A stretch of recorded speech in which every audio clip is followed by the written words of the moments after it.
لا حول ولا قوة إلا بالله العلي العظيم حسبنا الله ونعم الوكيل نعم المولى ونعم النصير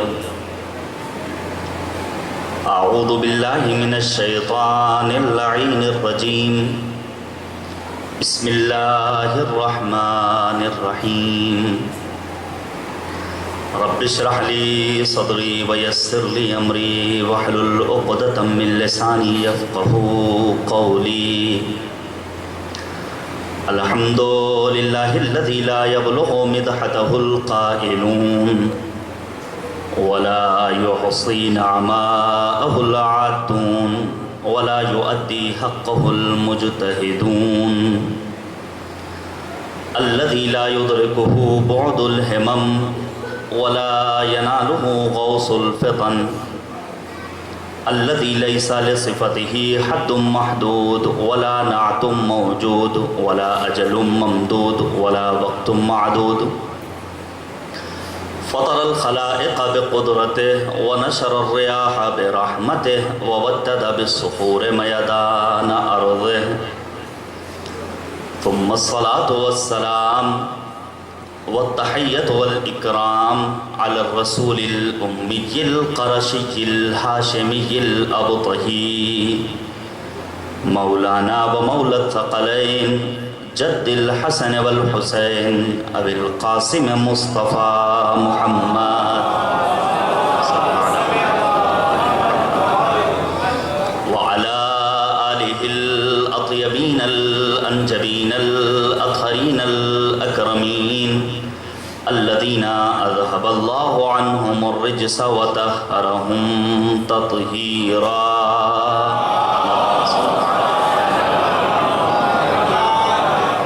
واللعنة الدائمة الباقية على أعدائهم أجمعين من الآن إلى قيام يوم الدين أما بعد فقد قال الله تبارك وتعالى في القرآن الحكيم وهو أصدق الصادقين وقوله الحق أعوذ بالله من الشيطان الرجيم بسم الله الرحمن الرحيم ووصينا الإنسان بوالديه إحسانا صلوات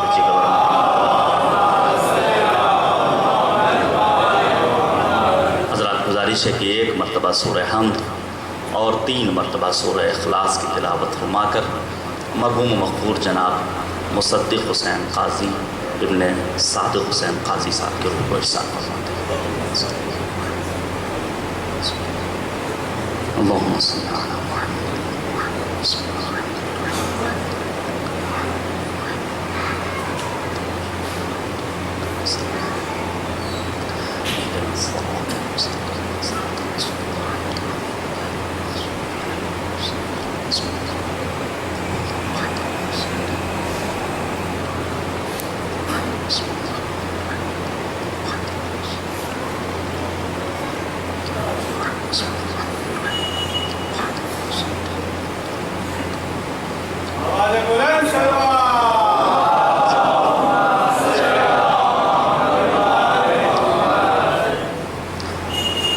عزیزان گرامی، ایک مرد مومن کے اصال ثواب کی مجلس سے آزاد جو یقیناً مرحوم کے لیے ترویح روح کا بہترین ذریعہ اور پسماندگان کی صبر کی منزلوں کو طے کرنے کا بہترین وسیلہ ہے، معبود مرحوم کی مغفرت فرمائے، ان کے پسماندگان بالخصوص ماں، بھائی اور بچوں کو صبر جمیل عنایت فرمائے۔ توجہ کیجیے گا، میں اپنی گفتگو شروع کروں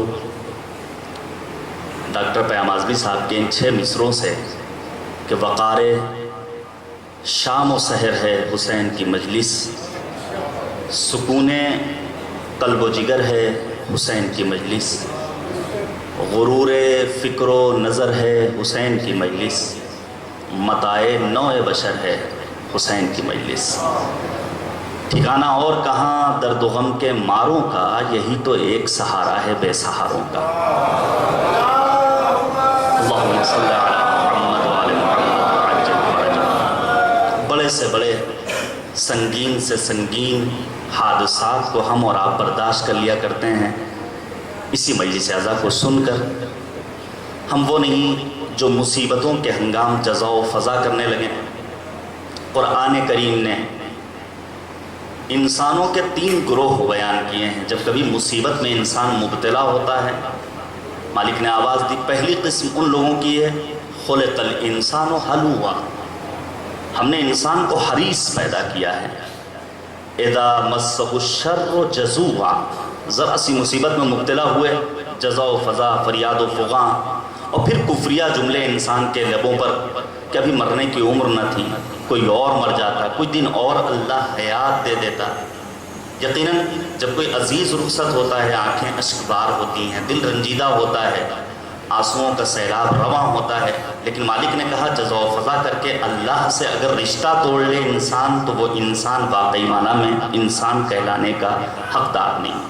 دوسری قسم صبورا، صبر کرنے والا ہوتا ہے انسان۔ قرآن کریم میں پروردگار عالم نے 2 مقامات پر اپنے درود و صلوات و سلام کا تحفہ اور ہدیہ بھیجا ہے۔ پہلا گروہ کس کے لیے؟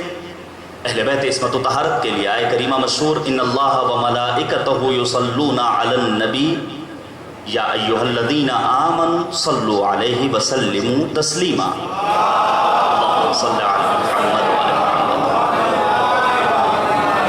دوسرا گروہ انہی افراد کے لیے جو ان مصیبتوں کے ہنگام واقعاً سخت ہے، ہم نے سنا تو دل رنجیدہ ہوا، اور جس کا بھائی اس دنیا سے رخصت ہوا ہو، جس کا بیٹا اس دنیا سے رخصت ہوا ہو، جس کا باپ اس دنیا سے گیا ہو، لیکن اگر انسان صبر کرے تو مالک نے آواز دی اولئک علیہم صلوات من ربہم ورحمہ، ان لوگوں کے لیے صلوات و رحمت اور درود و تحیت ہے کریم پروردگار کی جانب سے۔ تیسرا گروہ بہترین اشعار متانت کے ساتھ آپ سن رہے تھے اور بہترین انداز سے پڑھ رہے تھے ہمارے برادران اور بزرگواران۔ تیسرا گروہ ان افراد کا جو ان مصیبتوں کے ہنگام اپنی مرضی کو مالک کی رضا کے لیے سپرد کر دیتے ہیں۔ یاد کیجئے ایام عزائے فاطمیہ میں نے جو خمسہ یہاں پڑھا تھا ایرانی امام بارگاہ ریلوے اسٹیشن پر، عمران بھائی کی کوششوں سے وہ یوٹیوب پر موجود ہے، خود رضائے پروردگار۔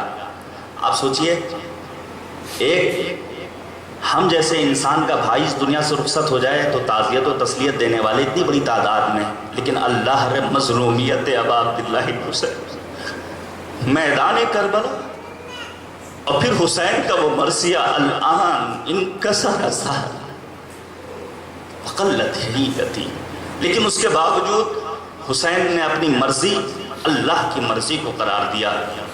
الہی رضم برضا، معبود تیری مرضی پر ہم راضی ہیں۔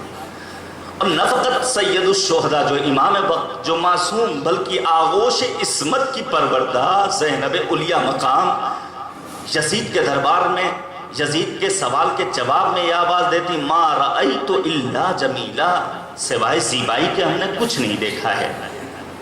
جتنی بھی مصیبتیں آئیں، جتنی بھی مشکلات کا سامنا کرنا پڑے، یہ سوچ لینا چاہیے منہا خلقناکم وفیہا نعیدکم، اسی مٹی سے پیدا کیا گیا ہے اور اسی مٹی میں پلٹ کر ہمیں اور آپ کو واپس جانا ہے۔ دیکھیے یہ ہمارا ایک طریقہ کار ہے، کوشش ہوتی ہے کچھ ابتدائی گفتگو قرآن کریم کے سلسلے میں کی جائے۔ قرآن کریم بہترین ذریعہ ہے ایصال ثواب کا۔ آپ مستقل ممتاز علماء اور خطباء کی مجلسیں سنتے رہتے ہیں۔ قرآن کریم کی تلاوت کے ذریعے امیر کائنات، امیر المؤمنین، صدیقہ طاہرہ، زہرائے مرضیہ، ام الائمہ، شجنۃ المصطفیٰ، ام ابیہا، حضرت فاطمہ الزہرا سلام اللہ علیہا، حسب وصیت امیر کائنات پہنچتے تھے قبر سیدہ پر اور قرآن کریم کی تلاوت کیا کرتے تھے۔ افسوس کا مقام ہے، اگر اجازت دیں میں چند اشعار آپ کے سامنے پیش کروں۔ یہ قرآن کریم جسے پروردگار عالم نے ہم انسانوں کی ہدایت کے لیے قلب پیغمبر پر نازل کیا اور آواز دی یا ایھا الناس قد جاءتکم من ربکم موعظہ، اے لوگو تمہارے لیے تمہارے رب کی جانب سے موعظہ نازل ہوا ہے۔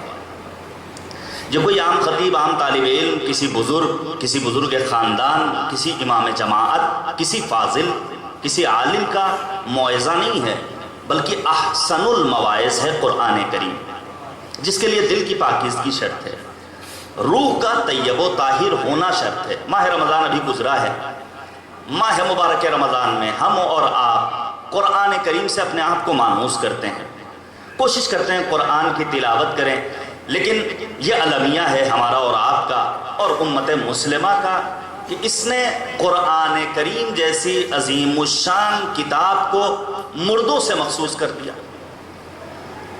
ایک عزیز اس دنیا سے رخصت ہو جائے تو ہم اور آپ ایصال ثواب کے لیے قرآن خوانی کا اہتمام بہت اچھی بات ہے، لیکن کمال مطلوب کیا ہے کہ یہ انسانی زندگی کو حیات نو بخشنے والی کتاب ہے۔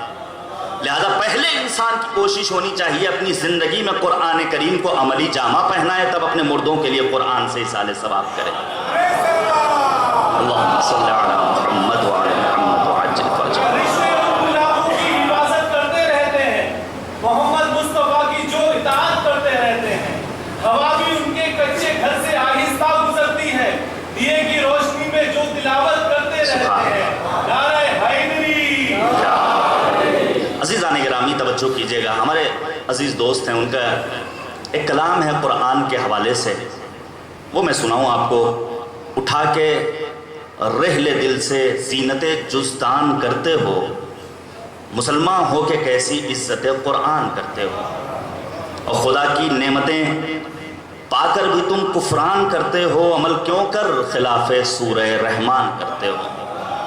اب یہیں پر میں عرض کروں، سورہ رحمان کو آپ پڑھیے، جس کے لیے صدیقہ طاہرہ نے فرمایا تھا قارئ الحدید وَإِذَا وَقَعَتْ وَالرَّحْمَانِ يُدْعَى فِي السَّمَاوَاتِ وَالْأَرْضِ سَاكِنَ الْفِرْدَوْسِ۔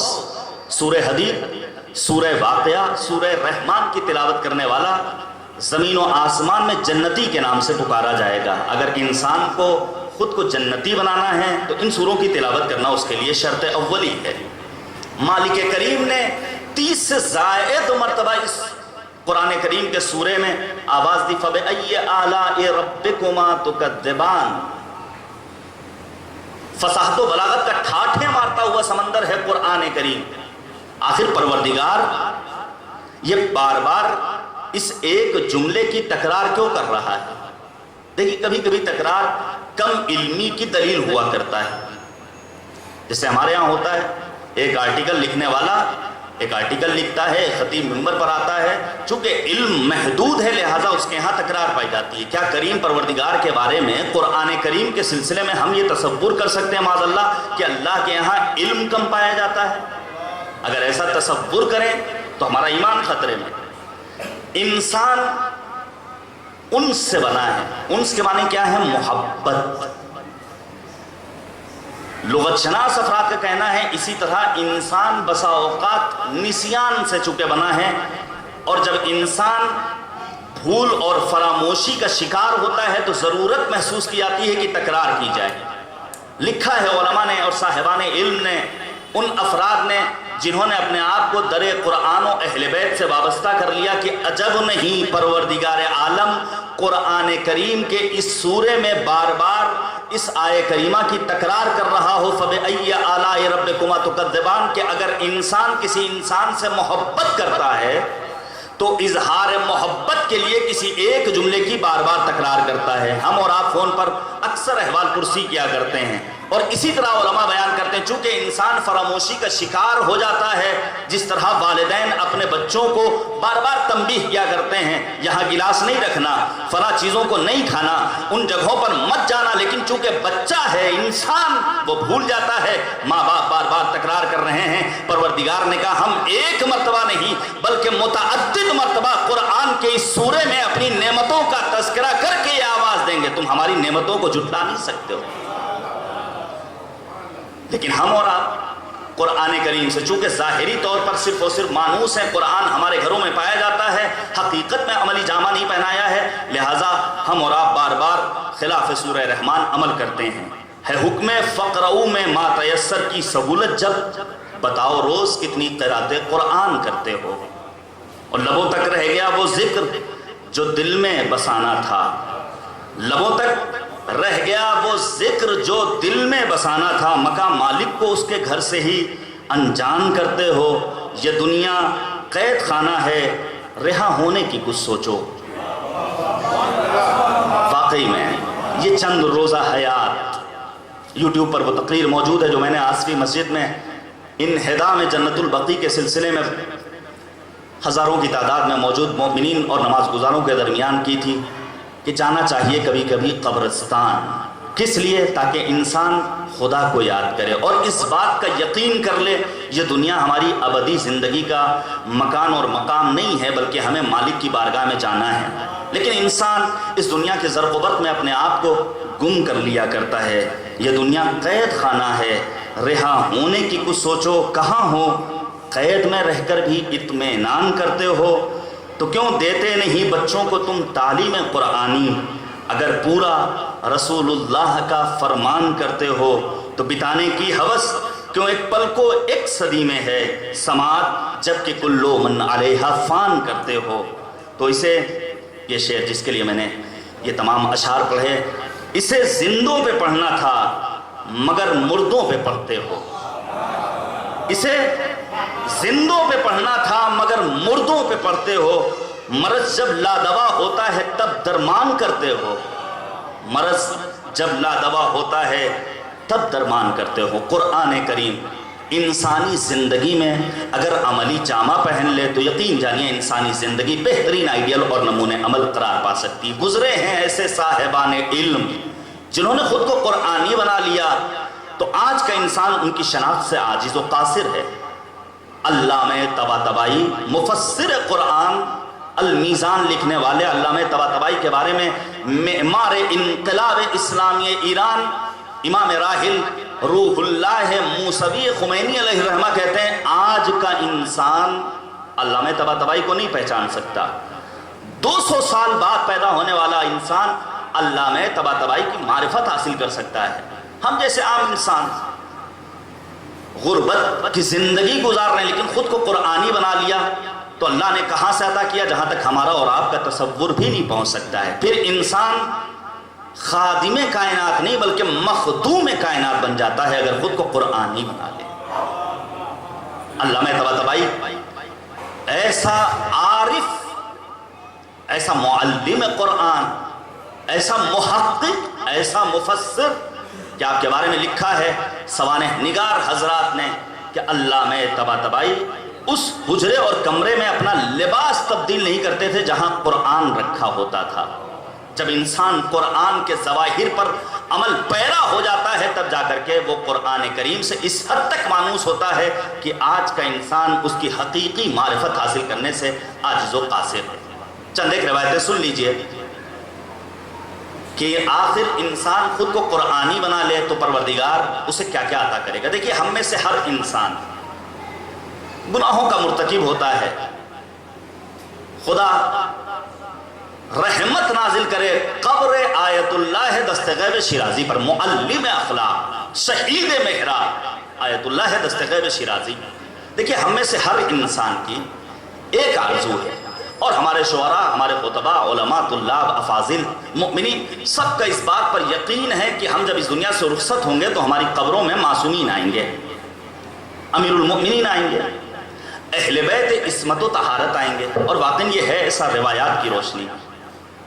لیکن شہید دستغیب شیرازی جیسا معلم اخلاق یہ کہتا ہے کہ تم نے اپنی قبر کو اپنے گناہوں کے نتیجے میں گودال جہنم بنا رکھا اور اس کے بعد یہ چاہتے ہو کہ تمہاری قبر میں امیر المؤمنین تشریف لائیں، حسن و حسین آئیں۔ نہیں، اس کے بعد کا جملہ قیامت کا جملہ ہے۔ میزبان کے لیے شرط ہے کہ وہ اپنے گھر کو مہمان کے شایان شان آمادہ کرے۔ اللہ اکبر۔ یہ ہم اور آپ جو روزانہ پڑھتے ہیں اللہم عجل لولیک الفرج والعافیت والنصر، کیا اسی طرح امام ہماری زندگی میں اور ہمارے گھروں میں تشریف لائیں گے؟ نہیں۔ جناب رضا سلسوی نے کہا دلوں میں نفرت، لبوں پہ غیبت، فریبی آنکھیں، مکان غصبی، بلا رہے ہو جسے بتاؤ وہ آ گیا تو کہاں رہے گا۔ تو ہم اور آپ گنہگار چاہتے ہیں کہ ہماری قبروں میں معصومین علیہم السلام تشریف لائیں تو ہمیں ایمان اور عمل صالح کے ایسے روشن چراغ لے کر اپنی قبروں میں جانا ہوگا کہ ان کے آنے کے شایان نشان تیار ہو سکے ہماری قبر. اللہم صلی علی محمد وعلی محمد وعجل فرجهم. معصومین علیہم السلام نے کہا قرآن کی تلاوت گناہوں کا کفارہ ہے. روایت ہے کہ وسائل الشیعہ میں یہ روایت موجود ہے، قرآن پڑھو، قرآن کی قراءت گناہوں کا کفارہ، آتش جہنم سے نجات کا ذریعہ اور الہی عذاب سے امان میں رہنے کا بہترین وسیلہ ہے. ایمان مکمل ہونے کا بہترین ذریعہ. میں انشاءاللہ شام میں بعد الظہر جو مجلس ہوگی اس میں کچھ باتیں صادق آل محمد حضرت امام جعفر صادق علیہ السلام اللہم صلی علی محمد وعلی محمد وعجل فرجهم، جن کی شہادت کی تاریخ آن پہنچی ہے. انشاءاللہ آپ کی سیرت طیبہ پر کچھ گفتگو کروں گا. ہم میں سے ہر انسان اپنے آپ کو کہتا ہے میں سب سے بڑا مومن، میں مولائی، میں اہل بیت کی ولایت میں سرشار. لیکن انصاف سے بتائیے اگر انسان اپنے آپ کو قرآن و اہل بیت سے واقعی معنی میں مانوس اور متمسک نہ کرے تو کیا اس کا ایمان قابل قبول ہے؟ معصومین نے فرمایا، غرر الحکم میں موجود ہے کہ قرآن کی تلاوت ایمان کے مکمل ہونے کی بہترین دلیل ہے. اگر انسان قرآن کی تلاوت نہیں کرتا ہے، لاکھ کہتا رہے ہم مومن ہیں، قرآن سے دوری اس کو خود بخود ایمان کے اعلیٰ ترین درجے پر پہنچنے سے مانع قرار پائے گی. اسی لیے قرآن نے کہا انما المؤمنون الذین اذا ذکر اللہ وجلت قلوبہم وَإِذَا تُلِيَتْ عَلَيْهِمْ آيَاتُهُ زَادَتْهُمْ إِيمَانًا وَعَلَى رَبِّهِمْ يَتَوَكَّلُونَ. صاحبان ایمان وہ ہیں جب الہی یاد ہوتی ہے تو ان کے دلوں کو جلا ملتی ہے، جب قرآن کی تلاوت ہوتی ہے ان کے ایمان میں اضافہ ہوتا ہے. اور صاحبان ایمان وہ ہیں کہ جن کے ہاں توکل بر خدا کی اعلیٰ ظرفی پائی جاتی ہے، خدا پر بھروسہ کرنے والے ہوتے ہیں. البتہ ذات خدا پر بھروسہ کرنے کا مطلب یہ نہیں ہے انسان ہاتھ پر ہاتھ رکھ کر بیٹھ جائے اور کہے ہم نے خدا پہ بھروسہ کیا ہے، خدا ہمیں مال و دولت سے نوازنے والا ہے. پروردگار نے آیت نازل کی فَمَن يَتَوَكَّلْ عَلَى اللَّهِ فَهُوَ حَسْبُهُ، جس نے اللہ پہ بھروسہ کیا اللہ اس کے لیے کافی و وافی ہے. تھے رسول کے کچھ ایسے چاہنے والے ہم جیسے، انہوں نے بوریا بستر سمیٹا، پہنچ گئے مسجد میں اور جانے کے بعد سجدوں پر سجدے، دنا دن سجدے، رکوع پر رکوع. اسی لیے پیغمبر نے آواز دی اگر کسی کے ایمان کو پرکھنا ہے تو لا تنظروا الی طول رکوعہم ولا الی سجودہم. نمازوں کے ذریعے کسی کے ایمان کو نہیں پرکھا جا سکتا کہ کتنی لمبی نمازیں پڑھنے والا ہے، کتنے اچھے رکوع اور سجدے کرنے والا ہے. پیغمبر اعظم جو عالمین کے لیے رحمت بن کر آئے تھے، حشاش و بشاش رہا کرتے تھے، اصحاب کو ساتھ لیا، مسجد میں پہنچے، کیا تماشا مچا رکھا ہے، چہرے پر غضب کے آثار نمایاں ہیں. کہا اے نبی خدا، آپ نے آواز دی تھی وَمَن يَتَوَكَّلْ عَلَى اللَّهِ فَهُوَ حَسْبُهُ، ہم نے اللہ پہ بھروسہ کیا ہے، اللہ ہمارے لیے کافی ہے، وہی رزق و روزی کا انتظام کرے گا. نبی نے کہا نہیں، دنیا دار الاسباب ہے، یہاں اسباب کا سہارا لینا ہوگا. مولانا روم نے کہا گر توکل می کنی درکار کن کھشت کن پستکیے پر جبار کن. اگر اللہ پہ بھروسہ کرنا ہے بیلچہ ہاتھ میں لو، زمین کو ناہموار کرو، آبیاری کرو، دانا پاشی کرو، ان تمام تر مراحل کو طے کرنے کے بعد اب ذات خدا پہ بھروسہ کرو. اے کریم پروردگار، سینے گیتی کو چاک کر کے دانے گندم زمین کے سپرد کر دینا یہ میرا کام تھا، اس ایک دانے سے 70 بالیاں پیدا کر دینا یہ تیری قدرت کا کمال ہے. صلوات بھیجیے گا بر محمد و آل محمد.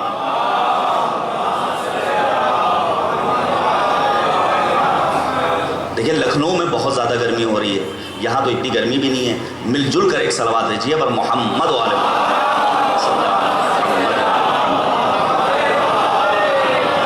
قرآن کی تلاوت اگر انسان کرتا ہے تو اپنے مالک، اپنے رازق، اپنے خالق سے گفتگو کر سکتا ہے. بہترین ذریعہ ہے خدا سے گفتگو کرنے کا. روایات کی روشنی میں علامہ اقبال حکیم امت ڈاکٹر علامہ اقبال کہتے ہیں جب کبھی خدا سے گفتگو کرنا چاہتا تھا قرآن کی تلاوت کرنے کے لیے بیٹھ جاتا تھا، خدا سے گفتگو ہو جایا کرتی تھی.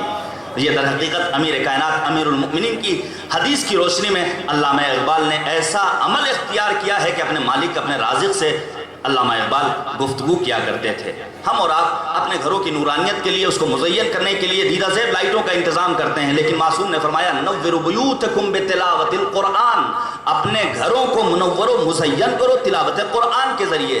ہم نے دیکھا ہے ایسے جھوپڑیوں کو جہاں قرآن کی تلاوت ہوتی ہے، لیکن وہاں پہنچنے کے بعد اطمینان قلب بھی نصیب ہوتا ہے، وہاں پہنچنے کے بعد انسان آرامش جاں بھی محسوس کر سکتا ہے۔ کیوں؟ کیونکہ قرآن کی تلاوت ہوتی۔ پھر معصوم نے کہا جس گھر میں قرآن کی تلاوت ہوتی ہے وہ گھر اہل آسمان کے لیے ویسے چمکتا ہے جیسے زمین والوں کے لیے آسمان کے ستارے چمکا کرتے ہیں۔ قرآن کی تلاوت کے ذریعے ہم اپنے گھروں کو منور بنا سکتے ہیں۔ قلبی بیماری سے نجات کا ذریعہ ہے وہی آیہ کریمہ جس کا ایک فقرے کی میں نے تلاوت کی، یا ایھا الناس قد جاءتکم من ربکم موعظہ، پروردگار نے آواز دی وشفاء لما فی الصدور، نہ جانے کتنے ایسے امراض ہیں جو ہمارے دلوں میں پائے جاتے ہیں، بغض، نفاق، حسد، کینہ، عناد، اس قسم کی جو قلبی بیماریاں ہیں ان سے اگر نجات چاہیے تو امیر المومنین نے فرمایا خود کو قرآنی بنا لو۔ اور پھر جانے قربان جائیں امیر کائنات خالق نہج البلاغہ حضرت علی بن ابی طالب علیہ السلام پر امیر المؤمنین فرماتے ہیں، مولا فرماتے ہیں کہ دیکھو قرآن ایک ایسا شفا بخش نسخہ ہے، ایسا شفا بخش نسخہ ہے کہ اس کے لکھنے والے نے تمام تر جہاد کو مد نظر رکھا ہے۔ دنیاوی ڈاکٹرز جب کوئی دوا تجویز کرتے ہیں تو ممکن ہے اس دوا کھانے کے نتیجے میں کوئی اس کا سائیڈ ایفیکٹ ہو، لیکن نہج البلاغہ میں خطبہ نمبر 95 میں امیر المؤمنین نے صراحت کے ساتھ اعلان کر دیا یہ ایسا شفا بخش نسخہ ہے جس کا کوئی سائیڈ ایفیکٹ نہیں پایا جاتا ہے۔ پروردگار ہمیں توفیق دے ہم قرآن کی تلاوت کریں۔ اگر نور نبوت سے استفادہ کرنا ہے تو خود کو قرآنی بنانا ہوگا۔ اگر عظیم قدرت کا مالک بننا ہے، آپ سوچئے دنیا کی تمام طاقتیں ایک طرف لیکن ایک ملک کے باشندوں نے خود کو قرآنی بنا لیا تو دنیا کی تمام طاقتیں سرنگو ہوتے ہوئی اس کے سامنے نظر آتی ہیں۔ قرآنی محافل کو آپ دیکھ لیجئے، آپ قرآنی تذکروں کو دیکھ لیجئے، قرآنی مجلسوں کو دیکھ لیجئے، ایک قوم نے خود کو قرآنی بنا لیا۔ بڑی بڑی طاقتیں جن کو اپنے ایٹم بم پر، اپنی میزائلوں پر ناز تھا، وہ بھی گھٹنے ٹیکنے پر مجبور نظر آتی ہیں۔ اور پھر پیغمبر نے فرمایا قرآن سنگر خدا ہے، خود کو قرآنی بنا لو۔ ایک آخری بات آپ کے سامنے پیش کروں، عالم آل محمد غریب توس حضرت امام علی رضا علیہ السلام نے فرمایا، مولا امام رضا فرماتے ہیں کہ اگر کوئی انسان تعلیم حاصل کرنا چاہتا ہے، ایک عام انسان جو خود کو عالم بنانا چاہتا ہے، عالم سے مراد ٹوپی شیروانی امامہ ابا قبا نہیں، صاحب علم بنانا چاہتا ہے، فَلْيُطَوِّرُ الْقُرْآنِ، تو مولا فرماتے ہیں وہ قرآن کو ضرور کرے، یعنی قرآن میں تفکر و تدبر سے کام لے، صرف اور صرف قرآن کی تلاوت نہ کرے بلکہ جتنا زیادہ وہ قرآن کے اسرار و رموز میں اپنے آپ کو ڈھالتا چلا جائے گا وہ اتنا بڑا عالم بنتا چلا جائے گا۔ بڑی برکتیں ہیں اس قرآن کریم کی، بڑی برکتیں ہیں اس قرآن کریم کی۔ ایک آیہ کریمہ بسم اللہ الرحمن الرحیم، ہمیں اپنے گھر سے باہر نکلنا ہے، بسم اللہ کے ذریعے آپ باہر نکلیے، ہمیں کھانا کھانا ہے، بسم اللہ کے ذریعے ہم اور آپ آغاز کریں، ہمیں کہیں جانا ہے، بسم اللہ کے ذریعے اپنے قدم آگے بڑھائیں۔ روایات میں ملتا ہے جب کوئی انسان خود کو بسم اللہ کا عادی بنا لیتا ہے، روز قیامت جب مالک کی بارگاہ میں پہنچے گا اور فرشتہ نامہ اعمال اس کے سامنے پیش کرے گا اور نامہ اعمال کو دیکھے گا، وہ سوچے گا ارے یہ تمام حسنات، یہ نیکیاں، یہ تو ہم نے انجام نہیں دی تھی، یہ کہاں سے آ گیا؟ اور فرشتوں سے کہے گا تم کہیں اشتباہن تو ہمیں یہ نامہ اعمال نہیں دے رہے ہو؟ فرشتہ جو کہ معصوم ہے وہ آواز دے گا، ہمارے یہاں غلطی کا امکان نہیں پایا جاتا ہے، چونکہ تم نے نامہ اعمال لیتے وقت بسم اللہ کی تلاوت کی تھی حسب عادت، لہذا تمہارے گناہ بھی نیکیوں میں تبدیل ہو گئے۔ اللہم صلی اللہ علیہ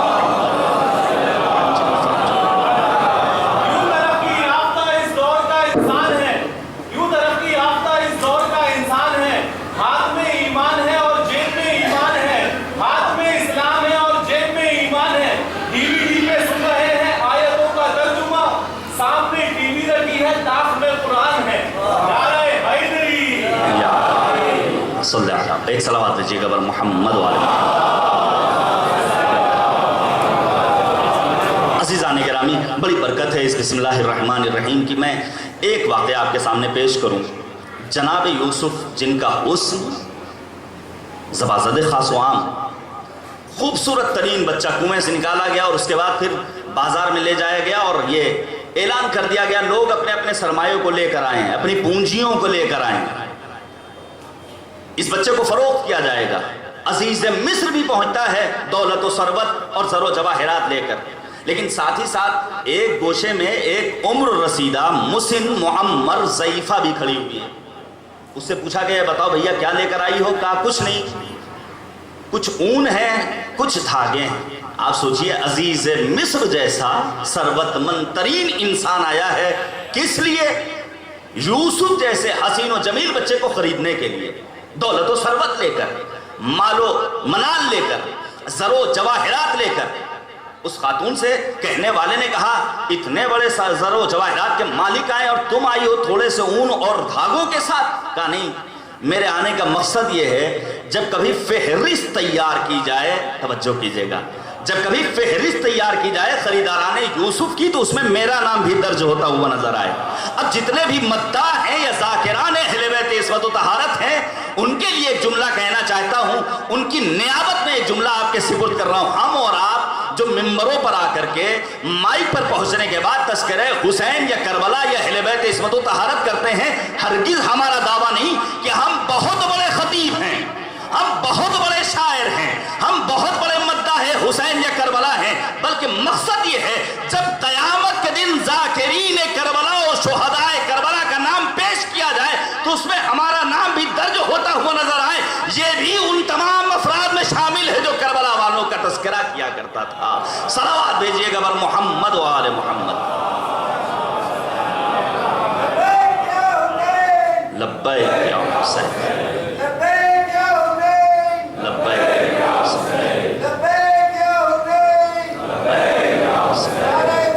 اللہم صلی علی محمد و آل محمد۔ اور آخرکار ہوا بھی یہی کہ ایک گوشے میں ایک انسان کھڑے ہو کر دیکھ رہا تھا، تمام تر زر و جواہرات کو ترازو کے ایک پلڑے پہ رکھا جا رہا ہے، لیکن جناب یوسف کا وزن سنگین، دنیا حیرت زدہ، کتنا سونا چاندی رکھ دیا جائے۔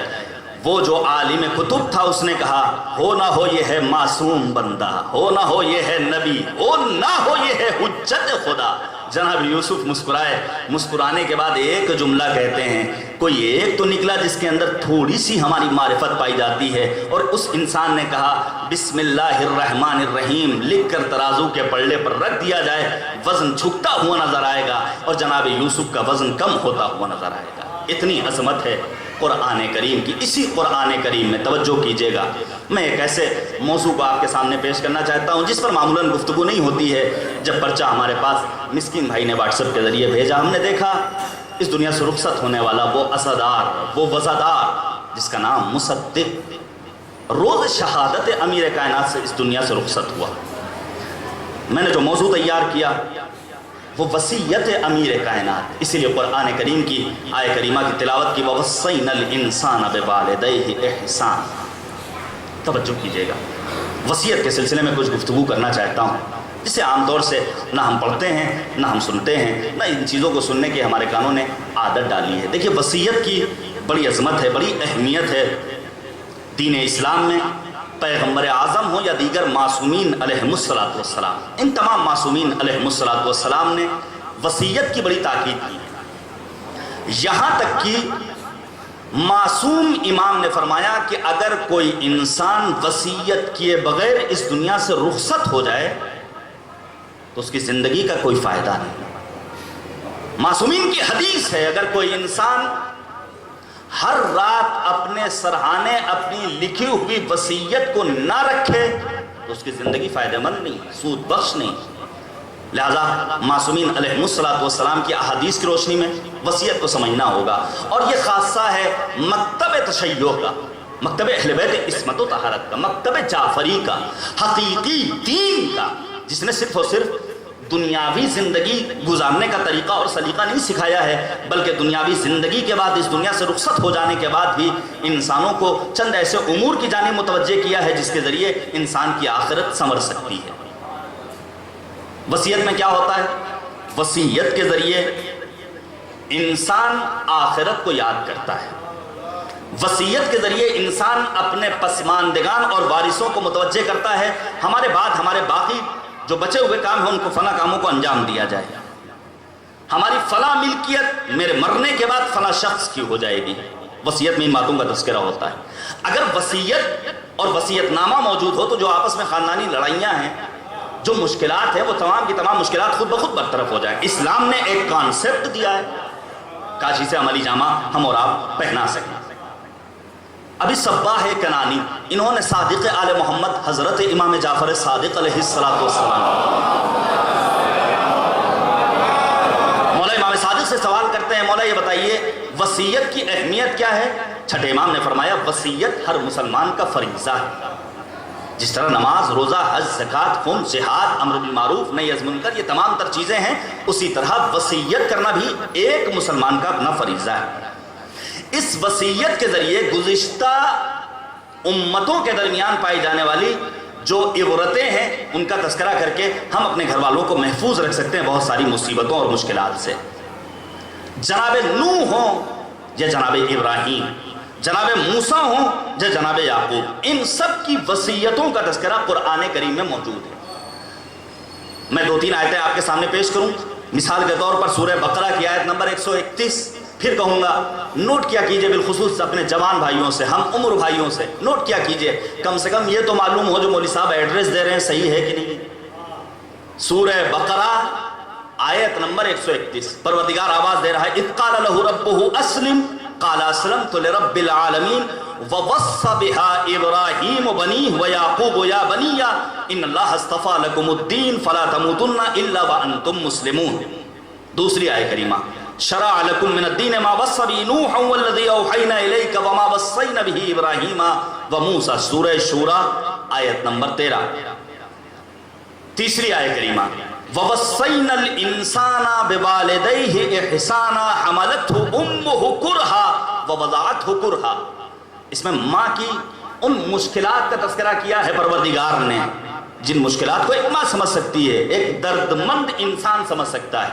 آنے والا آتا ہے صادق آل محمد حضرت امام جعفر صادق علیہ السلام کے پاس، اور آنے کے بعد کہتا ہے مولا حج کا موقع ہے، اصحاب گھیرے میں لیے ہوئے ہیں۔ جب اس کا نمبر آیا اس نے سوال کیا، مولا میرے ماں باپ یہودی، یہ بتائیے میری ایسی صورت میں ذمہ داری کیا ہے؟ مولا امام صادق نے 2 مختصر سوال کیے، یہ بتا کیا تیرے ماں باپ شراب پیتے ہیں؟ نہیں۔ کیا خنزیر کا گوشت کھاتے ہیں؟ نہیں۔ کہا تو یہاں کیا کر رہا ہے؟ تیرا حج تیرے والدین کے قدموں تلے نہا ہے۔ جملہ تمام ہو گیا۔ والدین کی کتنی قدر و قیمت ہے، کتنی عظمت ہے، کتنی منزلت ہے، اور پھر وہ جملہ جسے شاید میں نے اسی بھوپال میں کسی مجلس میں پڑھا تھا، صرف اور صرف ان کی زندگی میں 40ویں تک محدود نہیں رہنا چاہیے محبت۔ 40ویں میں کھانا کھلا دیا، بات ختم ہو گئی، نہیں۔ برسی کے موقع پر مجلس کر لی اور ایک اچھے ذاکر کو آپ نے بلا لیا اور بات ختم ہو گئی، نہیں۔ اگر واقعی معنی میں اپنے مرنے والے عزیز سے محبت ہے تو سیرت مصطفیٰ اپناؤ، سیرت فاطمہ الزہرا کو اختیار کرو، جانے قربان جائے نبی اعظم، مرسل اعظم، خاتم النبیین، سید المرسلین پر۔ اپنی ماں کی رحلت کے بعد مدینے سے دور مقام ابوا تک جاتے تھے، پیغمبر اعظم ماں کی قبر پر حاضری دیتے تھے۔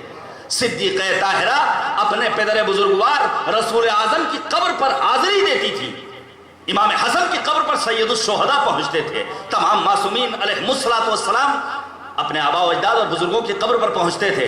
لہذا قبروں پر حاضری دینا سنت پیغمبر بھی ہے، سنت معصومین علیہ السلام۔ اللہم صلی علی محمد۔ 5 مرتبہ قرآن کریم میں وصینا کا لفظ استعمال ہوا ہے، 5 مرتبہ، یعنی وصیت قرآن کریم کی نظر میں بھی بڑی اہمیت رکھتی ہے۔ اور توجہ کیجئے گا، 5 مرتبہ میں سے 3 مرتبہ یہ وصیت کا لفظ والدین کے لیے استعمال ہوا۔ ٹوٹل 5 مرتبہ وصیت. ان 5 مرتبہ جو لفظ وصیت کو مالک کریم نے استعمال کیا، 3 مرتبہ کریم پروردگار نے والدین کی عظمت و فضیلت کو بیان کرنے کے لیے والدین سے مخصوص کیا. وَوَصَّيْنَا الْإِنسَانَ بِوَالِدَيْهِ إِحْسَانًا. اب آپ تصور کیجئے، میں ایک روایت آپ کے سامنے پیش کروں. نبی اعظم نے جب روایات کی روشنی میں 2 انسانوں کے لیے کہا گیا ہے ایسے انسان کی موت جاہلیت کی موت ہے. پہلی قسم وہ حدیث مبارکہ سب کو یاد ہوگی، من مات ولم یعرف امام زمانہ فقد مات میتۃ جاہلیہ. جو مر جائے اور اسے اپنے وقت کے امام کی معرفت نہ ہو، اس کی موت جاہلیت کی موت ہے. یہ پہلی موت جو انسان کی جاہلیت کی ہوتی ہے، اگر انسان اپنے وقت کے امام کی معرفت کے بغیر مر جائے. دوسری موت جاہلیت کی ان افراد کے لیے ہے جو بغیر وصیت کیے اس دنیا سے رخصت ہو جائیں.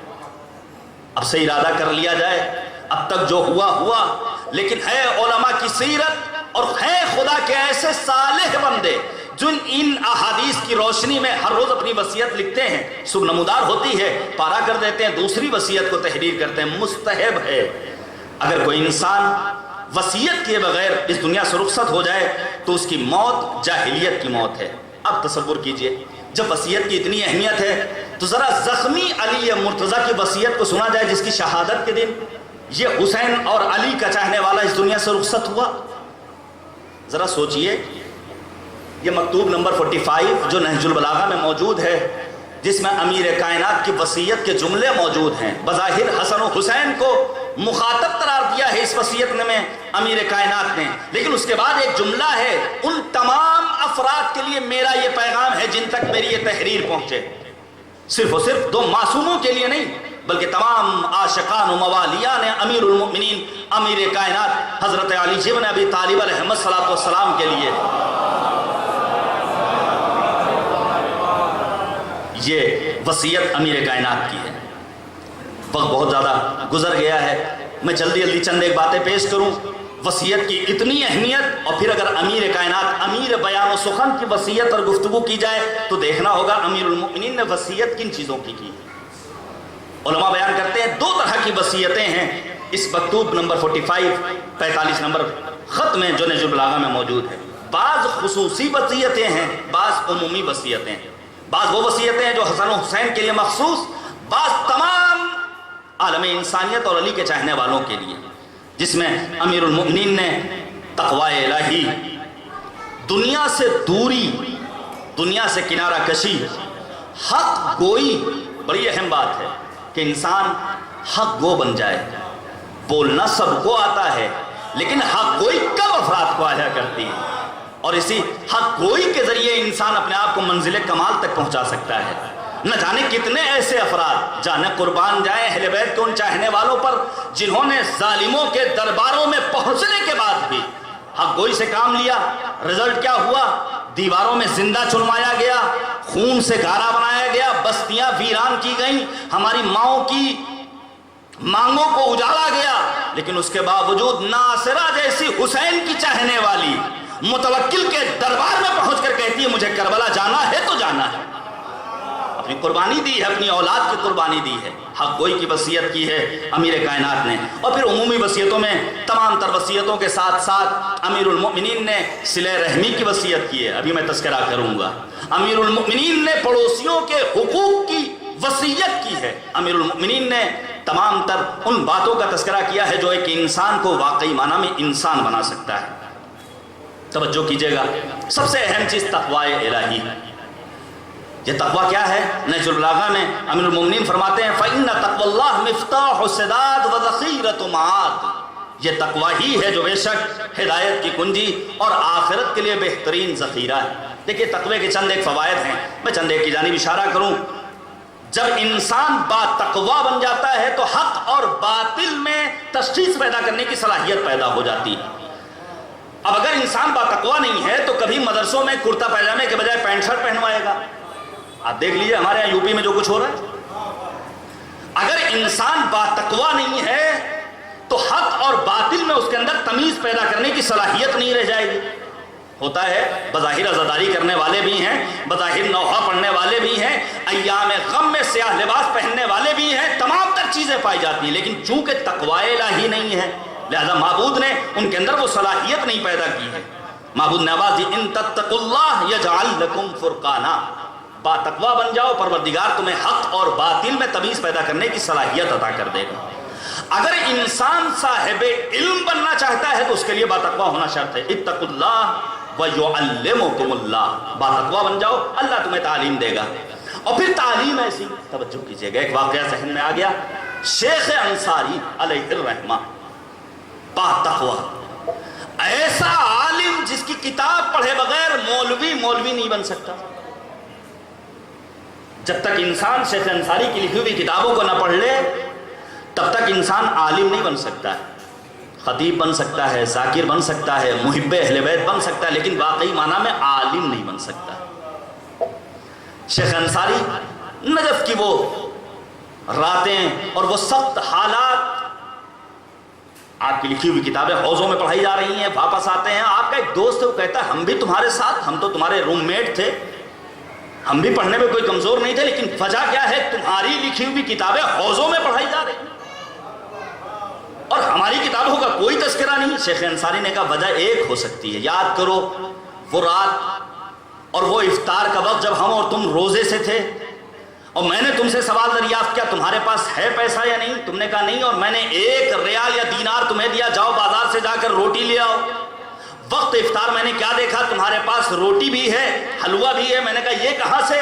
کہا میں اس سے قرض لے کر آیا ہوں اور میں نے صرف اور صرف اس حصے کو کھایا تھا جس پر حلوہ نہیں لگا تھا۔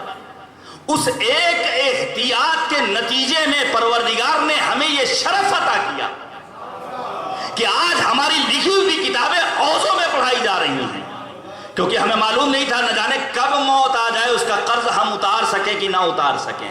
اب ایک جملہ کہنے کا دل کرتا ہے اگر زندگی گزارنا ہے تو شیخ انصاری کی طرح زندگی گزارو، جس کے لیے پیغمبر نے کہا تھا ترک لقمۃ الحرام احب الی اللہ من صلاۃ الف رکعۃ تطوعا، ایک لقمہ حرام ترک کر دینا اللہ کی بارگاہ میں 2000 رکعت مستحبی نمازوں سے بہتر ہے۔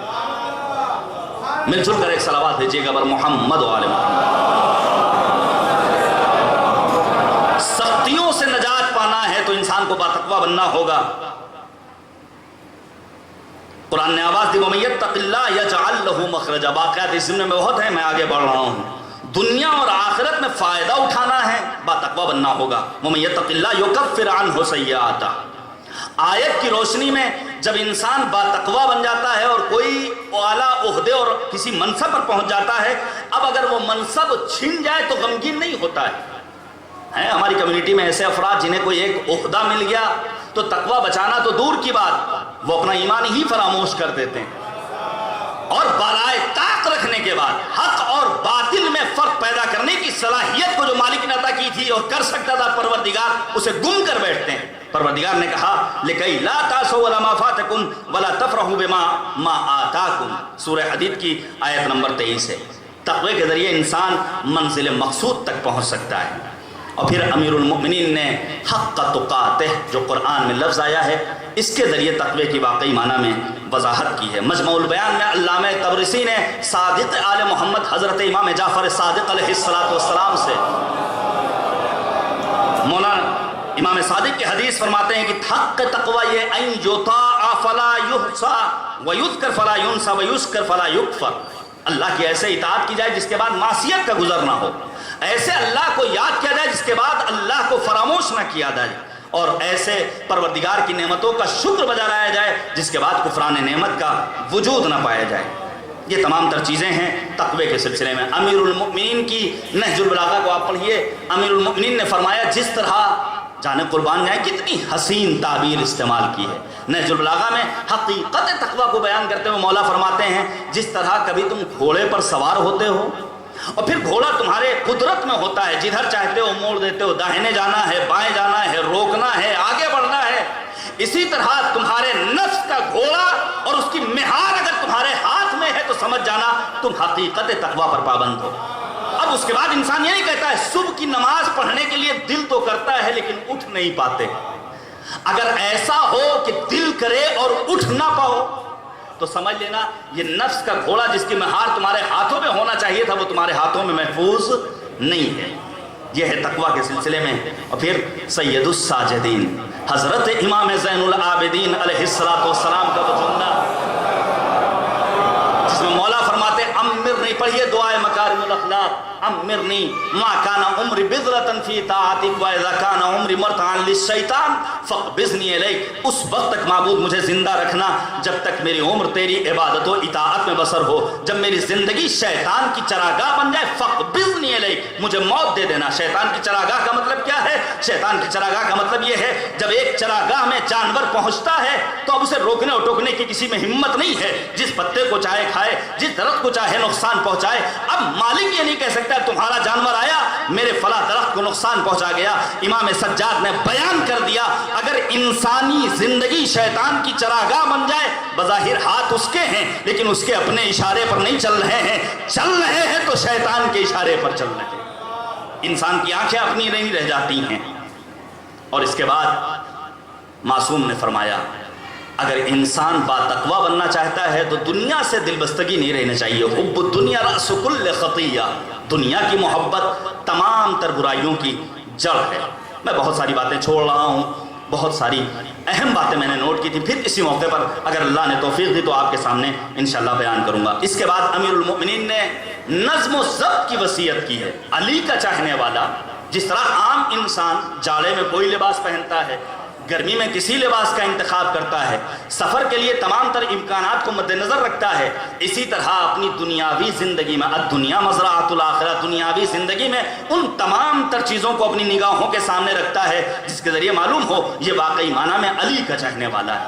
اس کے بعد صلاح ذات بینکم، اہل بیت کا چاہنے والا. امیر المؤمنین وصیت کرتے ہیں آپس میں ایک دوسرے کے معاون و مددگار رہو، بگڑے ہوئے مسائل کو الجھانے کی کوشش نہ کرو بلکہ سلجھانے کی کوشش کرو. بڑی اس کی تاکید ہے، بڑی تاکید ہے. مولا فرماتے ہیں آپسی تعلقات کو سلجھائے رکھنا، کیونکہ میں نے دیکھیے امیر المؤمنین کی وصیت ہے مکتوب نمبر 45 میں حسن و حسین کو خطاب کر کے آواز دیتے آپسی تعلقات کو سلجھائے رکھنا. میں نے تمہارے نانا رسول خدا کو یہ فرماتے ہوئے سنا ہے کہ آپسی کشیدگیوں کو مٹانا عام نماز اور روزوں سے افضل ہے. اب اگر ایسے عناصر ہمارے سماج میں پائے جائیں جو بجائے اس کے کہ ان مسائل کو حل کرنے کی کوشش کریں، اگر موقع ملا اور یاد رہ گیا تو بیان کروں گا انشاءاللہ بعد الظہر کی مجلس میں کہ چغل خوری، گھروں کو اجڑتے ہوئے ہم اور آپ اپنی نگاہوں سے دیکھ سکتے ہیں، بجائے اس کے کہ کچھ ایسے امکانات اور حالات فراہم کریں کہ مسائل حل ہوں، مسائل اور زیادہ الجھ جاتے ہیں جس کے بعد مسائل کے سلجھنے کی کوئی کیفیت باقی نہیں رہ جاتی ہیں. جب دو مسلمان، نبی اعظم کی حدیث ہے، جب دو مسلمان ایک دوسرے سے ناراض ہوں اور یہ ناراضگی 3 دنوں تک جاری و ساری رہے. دیکھیے الفاظ کی نزاکت کو دیکھیے، صاحبان ایمان کی شرط نہیں ہے، صاحبان تقوی کی شرط نہیں، دو مسلمان حدیث نبوی کی روشنی میں. اسی لیے تو امام خمینی داعیے وحدت اور منادی وحدت قرار پائے. اور موجودہ دور میں اتحاد کی کتنی تاکید ہے. امام عسکری کی وصیت موجود ہے، دو مسلمان اگر آپس میں ناراض رہیں اور ان کی یہ ناراضگی 3 دنوں سے زیادہ آگے بڑھ جائے اور ان کے درمیان باہمی رابطہ برقرار نہ ہو، ان میں جو پہل کرے گا ایک دوسرے سے گلے ملنے کی وہ انسان پہلے جنت میں داخل ہوگا. لہذا کبھی بھی انسان یہ تصور نہ کرے لڑائی ہو گئی ہم کیسے اپنے آپ کو جھکا دیں. نہیں، ان کو آنا چاہیے معافی مانگنے کے لیے. نہیں، اگر جنت میں جانے کے پہلے حقدار بننا چاہتے ہو تو اپنے آپ کو اپنے اس دوست کی خدمت میں پہنچا کر تمام گلوں اور شکووں کو دور کر دو. یہی اللہ کی بارگاہ میں تمہیں سرخرو کر سکتا ہے. آج چھوٹی چھوٹی باتوں پر اختلافات جس کے نتیجے میں قدورتیں، نفرتیں، بغض و حسد اور عناد اور کینہ آگے بڑھ رہا ہے. اسی لیے قرآن نے اعلان کیا انما یرید الشیطان ان یوقع بینکم العداوۃ والبغضاء.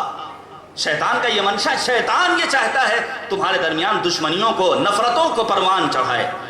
امام صادق نے فرمایا جب دو مسلمان آپس میں اختلاف کرتے ہیں اور ناراض ہوتے ہیں تو شیطان خوش ہوتا ہے، لیکن جب دو مسلمان اپنی ناراضگیوں کو دور کر دیتے ہیں تو شیطان کے پیروں میں لرزہ پیدا ہو جاتا ہے.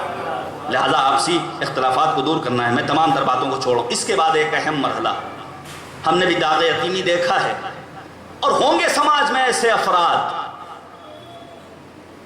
جو اس دنیا سے رخصت ہو گئے، چھوٹے چھوٹے کم سن بچے۔ امیر المؤمنین نے بڑی تاکید کی ہے اس وصیت نامے میں، اللہ فی الایتام فلا تغضوا افواہہم ویضیعوا بحضرتکم، بہت اہم جملہ ہے۔ مولا فرماتے ہیں یتیموں کے بارے میں اللہ سے ڈرتے رہنا، یتیموں کا خیال رکھنا، ایسا نہ ہو کہ ان کے فاقوں کی نوبت آ جائے اور وہ تمہاری آنکھوں کے سامنے برباد ہو جائیں۔ ہم نے غدیر کو محدود کر دیا ہے نعرہ حیدری تک۔ میں نعرہ حیدری کا منکر نہیں ہوں، اور حقیقت یہ ہے جب نعرہ لگتا ہے دل کو خوشی بھی محسوس ہوتی ہے، اور یہ پاکیزگی نفس کی بہترین دلیل ہے۔ لیکن یاد رکھیے غدیر تنہا مرکز اعلان ولایت نہیں ہے۔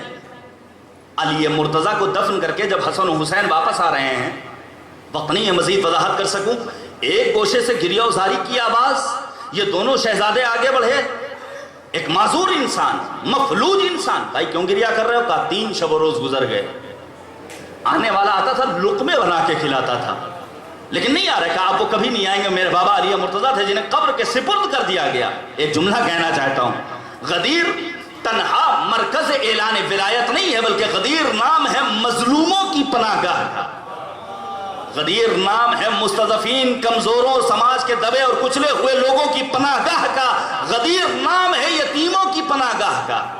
جس سماج میں یتیموں کو اپنے گھروں کی زینت بنایا جائے وہ گھر پیغمبر اعظم کو محبوب ہے۔ امیر المؤمنین نے فرمایا اللہ فی الایتام، امیر المؤمنین کے پاس شہد لایا جاتا ہے، انجیر لایا جاتا ہے، اور شہد اور انجیر کا بنا ہوا حلوہ ہے۔ آج ذرا سا مرغن غذائیں ہمارے سامنے پیش ہو جائیں، ہماری تمام تر کوشش پہلے خود پیٹ بھریں، اپنے جاننے والوں کے سامنے پیش کریں، لیکن علی مرتضیٰ کی سیرت کیا ہے؟ علی مرتضیٰ اس حلوے کو لے کر کوفے کی گلیوں میں یتیموں کے پاس جاتے ہیں، کاسے میں موجود یہ حلوہ، اور جب کسی نے سوال کیا مولا یہ تو آپ کے لیے لایا گیا تھا، تو علی کہتے ہیں نہیں، مستحق ترین ہیں یہ بچے جن کے سروں پر باپ کا سایہ موجود نہیں ہے۔ اور یہی وجہ ہے نہ جانے کوفے میں کتنے یتیموں کی سرپرستی کرنے والا علی، جب علی مرتضیٰ کو دوسرے بچے دیکھتے تھے جن کے باپ کا سایہ بھی سر پر موجود تھا، وہ حسرت سے کہتے تھے کتنے خوش نصیب ہیں یہ یتیم جن کے سروں پر باپ کا سایہ تو نہیں ہے، لیکن علی جیسے مرد خدا کا سایہ ایک باپ کا کام کر رہا ہے۔ اور پھر وہ انسان حسرت کرتا ہوا نظر آتا تھا۔ نبی اعظم نے فرمایا گھروں میں بہترین گھر وہ ہے جہاں یتیم کی عزت کی جائے۔ ایک دوسری جگہ فرمایا کہ یتیم کے لیے رحیم باپ بن جاؤ۔ امام صادق نے فرمایا جو شخص یتیم کے سر پر دست شفقت پھیرے گا، پروردگار عالم اس کو ان بالوں کی تعداد میں قیامت کے روز اجر اور نور عنایت کرے گا جو اس کے ہاتھ کے نیچے آنے والا ہے۔ یتیم پروری ہے امیر المؤمنین، بہت اہم بات ہے، بڑی تاکید اور بڑی تفصیل ہے اس سلسلے میں۔ اس کے بعد کا جملہ پڑوسیوں کا خیال رکھو۔ یہ جو نفرتوں کا دور چل رہا ہے ہمارے ملک میں، کاشف نہج البلاغہ میں موجود مکتوب نمبر 45 کا مطالعہ کرنے وہ شرپسند عناصر جس میں ہمارے اور آپ کے پیشوا، مقتدا، رہبر، امام، وصی رسول امیر المؤمنین آواز دیتے ہیں اللہ فی جیرانکم فإنہم وصیۃ نبیکم ما زال یوصی بہم حتی ظننا انہ سیورثہم۔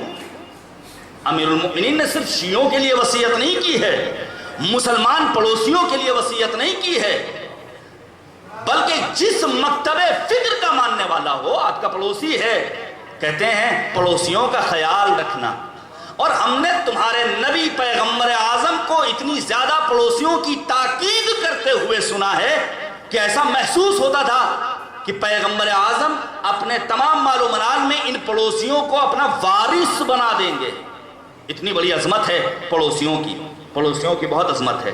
امیر المومنین متقین کے صفات بیان کرتے ہوئے نہج البلاغہ میں ملتا ہے، فرماتے ہیں کہ مومنین کے صفات میں ایک صفت یہ ہے کہ وہ ہمسائے کو نقصان نہیں پہنچاتے۔ نبی نے فرمایا اگر انسان دن بھر روزہ رہے، رات کو عبادت کرے، لیکن اپنے پڑوسی کو تکلیف پہنچائے، اپنے پڑوسی کو یہ نماز و روزہ بجا لانے والا اذیت پہنچائے، تو اس کی نماز اور روزوں کا اس کو کوئی فائدہ پہنچنے والا نہیں ہے اور وہ جہنم کی آگ میں جلا دیا جائے گا۔ صادق آل محمد نے اپنے والد بزرگوار امام محمد باقر سے فرمایا کہ ہمسایہ مثل نفس کے ہے۔ توجہ کیجئے گا، وقت گزر گیا ہے، نہ نقصان دینے والا ہے نہ گنہگار ہے۔ ایک ہمسائے کا احترام دوسرے ہمسائے پر اسی طرح ہے جیسے اپنے ماں باپ کا احترام کرنا انسان کے اوپر فرض ہے۔ میں تمام طرح عبادتوں کو چھوڑ رہا ہوں اور پھر فرماتے ہیں معصوم، حق ہمسایہ یہ ہے کہ اگر وہ قرض مانگے تو اسے قرض دیا جائے، اگر اس کے گھر میں خوشی ہو تو اس کی خوشیوں میں جا کر شریک ہوا جائے، اگر اس کے یہاں غمی آ جائے، اندو ہو، حزن و ملال کا موقع پہنچ جائے تو جا کر تعزیت اور تسلیت پیش کی جائے۔ اور پھر دیکھیے مکتب اسلام کا ترے امتیاز کہ پڑوسیوں کے سلسلے میں معصوم فرماتے ہیں کہ اپنے مکان کو ہمسائے کے مکان سے اتنا بلند نہ کرو کہ ہمسائے کے گھر میں روشنی اور ہوا کا گزر مشکل ہو جائے۔ یہ جو آج اتنے بڑے بڑے اپارٹمنٹ بن رہے ہیں، کاش ایک مرتبہ ان معصومین کی ان احادیث کو مد نظر رکھ کر کے اپنی زندگی گزارنے کا سامان فراہم کریں تاکہ کسی پڑوسی کو، کسی ایک انسان کو کچھ کہنے کا حق حاصل نہ ہو۔ یہاں تک کی روایت میں ملتا ہے کہ اگر پھلوں کو خرید کر تم اپنے گھر میں لا رہے ہو تو اس کا کچھ حصہ اپنے پڑوسی کے سپرد کر دو۔ روایت کہتی ہے، روایت کا جملہ ہے کہ اگر بہترین غذائیں پکا رہے ہو تو اپنے گھر بلا کر انہیں کھانا کھلاؤ، نہیں کھلا سکتے ہو تو ان کے گھر کچھ پہنچا دو تاکہ اگر ان کے یہاں غربت ہے، تنگ دستی ہے، ناداری ہے تو ان کے غریب بچوں کو اس بات کا احساس نہ ہو کہ کاش ہمارے باپ کے پاس بھی اتنا دولت اور اتنی سرمایہ اور اتنا مال و منال ہوتا۔ کتنے زیادہ حقوق بیان کیے۔ اس کے بعد پھر امیر المؤمنین قرآن کی وصیت کرتے ہیں، اللہ فی القرآن لا یسبقکم بالعمل بہ غیرکم۔ قرآن کے سلسلے میں کچھ باتیں آپ کے سامنے پیش کی، میں ان تمام تر باتوں کو چھوڑ رہا ہوں۔ آنے والا آتا ہے پیغمبر کی خدمت میں نے کہا قرآن موعظہ ہے لیکن کس کے لیے؟ جس کا دل پاکیزہ ہو، جس کا نفس پاکیزہ۔ آنے کے بعد کہتا مجھے قرآن کی تعلیم دے دیجئے۔ اپنے ایک صحابی سے پیغمبر نے کہا، اس نے سورہ زلزال پڑھایا اور آخر کی 2 آیتوں کو سننے کے بعد زار زار گریہ وزاری کرتا ہے اور واپس جاتا ہے۔ نبی اعظم کے بز میں بیٹھنے والے اصحاب نے سوال کیا، یہ اتنا حسین موقع اور یہاں سے جا رہے ہو؟ پیغمبر نے پوچھا کیوں جا رہے ہو؟ کہا یہ 2 آیتیں میری زندگی کے لیے کافی و وافی ہیں۔ نبی نے مسکرا کر اپنے اصحاب سے کہا، یہ آنے والا قرآن کی تعلیم لینے جو آیا تھا، ان 2 آیتوں کے ذریعے اپنے آپ کو فقیہ بنا کر واپس جا رہا ہے۔ قرآن کے سلسلے میں اپنے آپ کو آگے بڑھانے کی ضرورت ہے۔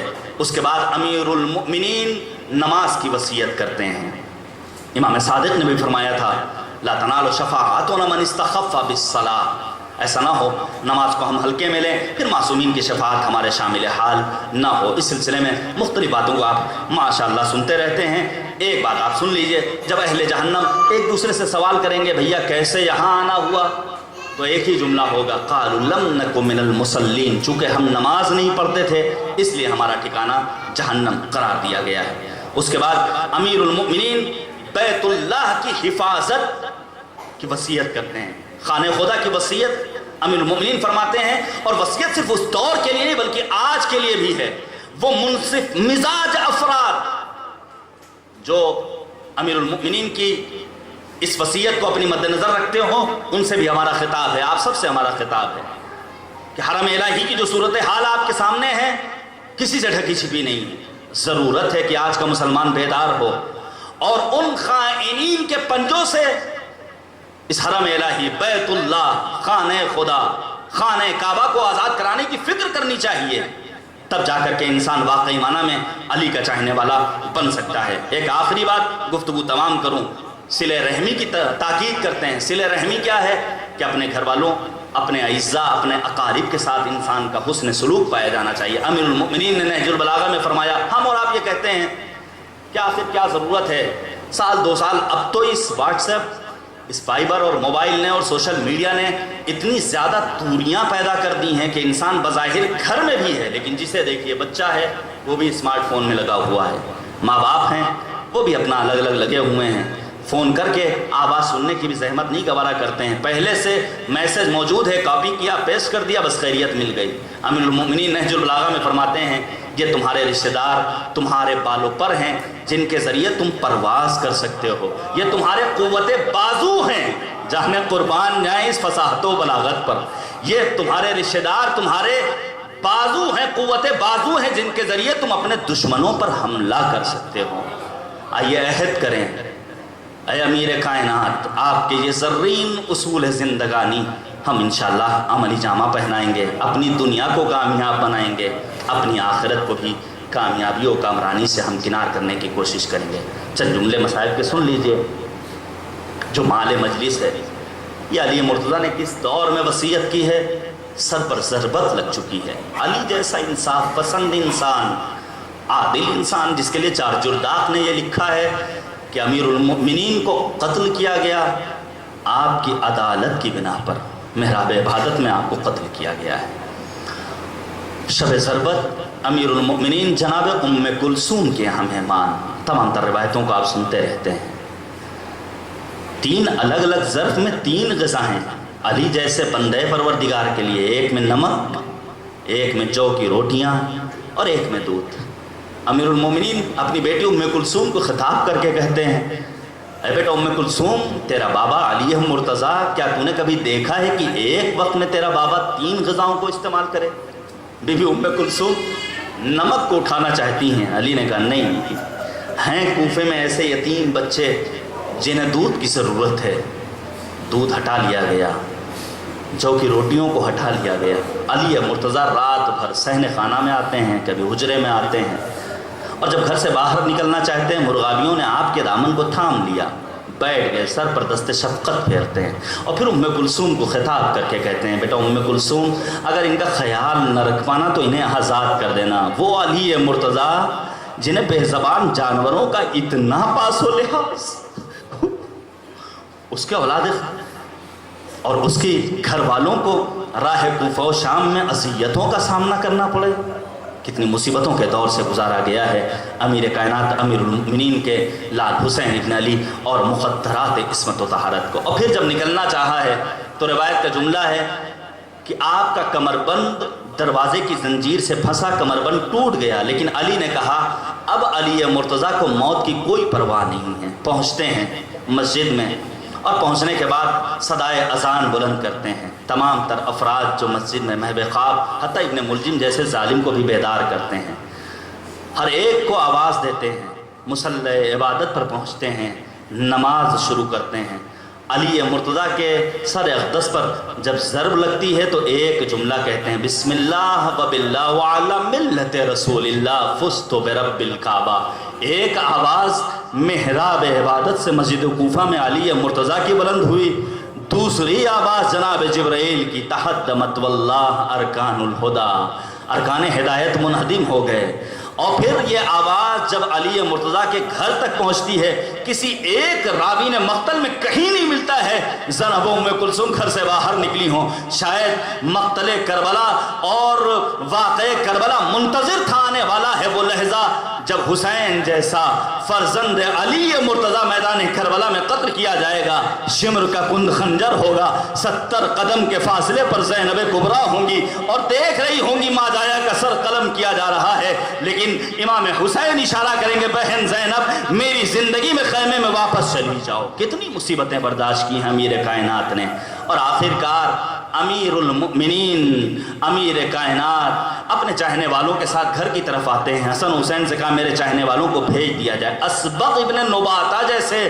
علی مرتضیٰ کے چاہنے والے کہتے ہیں میں علی مرتضیٰ امیر المؤمنین کو دیکھنے کے لیے جانا چاہتا ہوں، مجھے حسن مجتبیٰ نے بھیجنا چاہا، میں نے ایک جملہ کہا میں مولا کا آخری دیدار کرنا چاہتا ہوں۔ اب جب اسبغ ابن نباتہ واپس آتے ہیں، پوچھنے والے نے پوچھا مولا کے کیا حال ہیں؟ کہا اتنا شدید زخم لگا ہے، سر پر پٹی بندھی ہوئی ہے، پٹی زرد ہو چکی ہے، پہچاننا مشکل ہے کہ پیشانی کا رنگ زیادہ زرد ہے یا اس پٹی کا رنگ زیادہ گرم ہے زرد ہے۔